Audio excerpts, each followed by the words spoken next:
আজ একদম সকাল থেকে ভিডিওটা শুরু করলাম।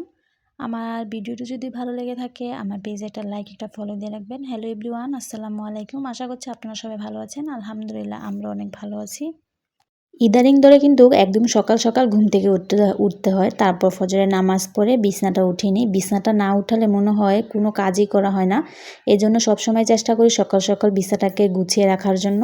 তাসপিল তো মসজিদে চলে যায়, আবিদও ঘুম থেকে উঠে বাইরে চলে যায়, এদিকে আমি বিছানা সুন্দরভাবে উঠিয়ে নিই। সবসময় এগুলো করে থাকি, সবসময় তো আর দেখানো হয় না। আজ ভাবলাম একদম সকাল থেকে ভিডিওটা শুরু করি। তারপর সুন্দরভাবে বিছনাটা গুছিয়ে নিলাম, গুছিয়ে তারপর নাস্তার জন্য কিছু বানাতে হবে। নাস্তার আর ঝামেলা নেই, যেহেতু আমাদের বদলি আছে। সকাল সকালই রান্নাবান্নার আয়োজন শুরু করে দেয় মা, ওদিকে দাদি কাটাকুটা করে দেয়, সাথে আমিও কাটাকুটা করে দিয়ে তারপর সুন্দরভাবে বিছানাটা গুছিয়ে নিই। এর আগে কিন্তু আমি নামাজ পড়ার আগে অজু করে দাঁত ব্রাশ করে মুখ ধুয়ে মুখে সানস্ক্রিন বা অন্যান্য ক্রিম দিয়ে ঘর থেকে বের হই, কারণ গ্রামে অনেক বেশি গরম আর রোদের তাপ। আবার পাকের ঘরে রান্নার মাটির চুলার আগুনের তাপ, মুখের স্কিন কিন্তু একদম নষ্ট হয়ে যায়। এই জন্য আমি সবসময় মুখ ফেস ওয়াশ দিয়ে ধুয়ে তারপর সিরাম সানস্ক্রিন এসব ব্যবহার মুখে দিয়ে তারপর আমি ঘর থেকে বের হই। তারপর তো তাসপিল তো মসজিদে চলে যায়। আবিদকে ঘুম থেকে উঠে দাঁত ব্রাশ করে মুখটা ধুয়ে হালকা পাতলা কিছু নাস্তা করে দিই। তারপর আমি বিছানাটা সুন্দরভাবে গুছিয়ে নিই। বিছানাটা গুছানো থাকলে মনে হয় বাসার সব কাজই কিন্তু একদম কমপ্লিট হয়ে যায়। এই জন্য সবসময় চেষ্টা করি বিছানাটাকে একটু সুন্দরভাবে গুছিয়ে রাখার জন্য। যেহেতু বাচ্চারা আছে, বাচ্চারা তো সবসময় বিছানার উপরেই থাকে, ওরা তো সব কিছু নষ্ট করবে স্বাভাবিক। ওদের সাথে আর চিল্লাচিল্লি করার কি লাভ।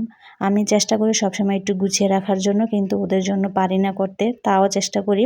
তারপর সুন্দরভাবে ঘরটাও ঝাড়ু দিয়ে নিচ্ছিলাম। মা ওদিকে রান্নাটা বসিয়ে দিয়েছিল, আজ মাই রান্না করেছিল। এই জন্য আমি আর পাকের ঘরের দিকে যাইনি, শুধু আমি ঘরটা গুছিয়ে সুন্দরভাবে ঘরটা ঝাড়ু দিয়ে দিয়েছি। এদিকে কিন্তু সব কিছু কাটাকুটা হয়ে গেছে। আজ দুই ধরনের কচু তরকারি রান্না করা হবে। একটা ছিল বড় কচু আর একটা ছিল মুড়ি কচু। মুড়ি কচু দিয়ে মাছের তরকারি রান্না করা হবে, আর এই কচুটা দিয়েও মাছের তরকারি রান্না করা হবে, দুবেলার জন্য দুটা। আর এখানে বাদবাকি কচুটা সুন্দর করে ছোট ছোট পিস করে কেটে নেওয়া হয়েছে। এগুলো সিদ্ধ করে বেটে রেখে দেওয়া হবে আগামীকালের জন্য। আগামীকাল এটাকে বাগার দেওয়া হবে তেলেতে। এই কচু বাটাটা খেতে কিন্তু অনেক বেশি মজা হয়, আমার কাছে তো অনেক বেশি ভালো লাগে কচু বাটাটা খেতে। কচুর তরকারি থেকে কচু বাটাটা খেতে অনেক বেশি মজা হয়, একটু ঝাল ঝাল করে লেবু দিয়ে খেলে অনেক বেশি ভালো লাগে আমার কাছে। তারপরে এখানে একটি ভাজিও রান্না করা হচ্ছিল। এখানে ছিল পেঁপে আলু দিয়ে একটি ভাজি করা হবে, তার জন্য কিন্তু পেঁপে আলুটা প্রথমে সিদ্ধ করে নেওয়া হয়েছে। তারপর কড়াইতে পরিমাণ মতন তেল দিয়ে পেঁপে আলুটা সামান্য হলুদের গুঁড়া, মরিচের গুঁড়া, লবণ দিয়ে ভালোভাবে পেঁপে ভাজিটা করে নেওয়া হচ্ছিল। ইদানিং ধরে আমাদের বাসায় পেঁপে আলু ভাজি করা হয়, খেতে কিন্তু অনেক বেশি মজা হয়। আমি কিন্তু আগে আর পেঁপে আলু ভাজিটা এত বেশি একটা পছন্দ করতাম না, কিন্তু ইদানিং খাওয়ার পর পেঁপে আলু ভাজিটা খেতে এত বেশি মজা লাগে আমার কাছে। আমি তো সকালে কাঁচামরিচ দিয়ে ভাজিটা দিই নাস্তা করে নিই। দেখুন পেঁপে আলু ভাজিটা রান্না করার পর দেখতে এরকম হয়েছিল, দেখতে মাশাআল্লাহ অনেক বেশি সুন্দর হয়েছিল, আর খেতেও কিন্তু অনেক বেশি মজা হয়েছিল। যেহেতু বদলিদের দিবে এই জন্য কিন্তু এখানে অনেক পরিমাণ পেঁপে ভাজি করা হয়েছিল। বদলিদের জন্য কিছু দিবে আর আমাদের বাসার জন্য কিছু রেখে দিবে। তার পাশাপাশি কিন্তু এখানে মাছের তরকারি রান্না করা হবে, তার জন্য কচুগুলোকে সিদ্ধ করে নেওয়া হচ্ছিল। এখানে কিন্তু কচুগুলো সিদ্ধ করে পরে মাছের তরকারিটা রান্না করে নেওয়া হয়েছিল। দেখুন মাছের তরকারি কালারটা কিন্তু অনেক বেশি সুন্দর হয়েছে মাশাআল্লাহ।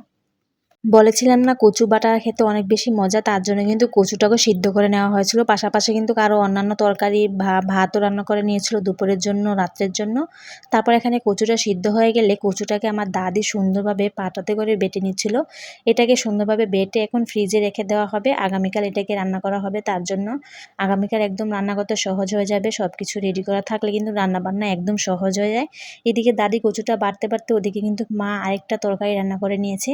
দেখুন এই তরকারির কালারটা কিন্তু অনেক বেশি সুন্দর হয়েছে, আর এই তরকারিটা রান্না করেছিল মাছের মাথা দিয়ে শুধু।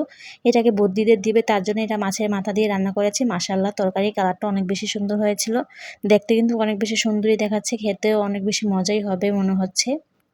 আর এই ছিল আমাদের আজ দুপুরের একদম শর্টকাটে রান্নাবান্নার আয়োজন। রান্নাবান্না শেষ করে তারপর নামাজ পড়ে গোসল করে খাবারটা খেয়ে নিয়েছি। আবির তো শুধু মাছ ভাজা আর ডাল দিয়ে খেয়েছে, ও তো আর কচু তরকারি খেতে পারে না। তাসপিলও সেম কচু তরকারি খেতে পারে না, শুধু ডাল আর মাছ দিয়ে খেয়েছে। আমিও এখানে ভাজি আর মাছ দিয়ে খেয়ে নিয়েছিলাম দুপুরের খাবারটা।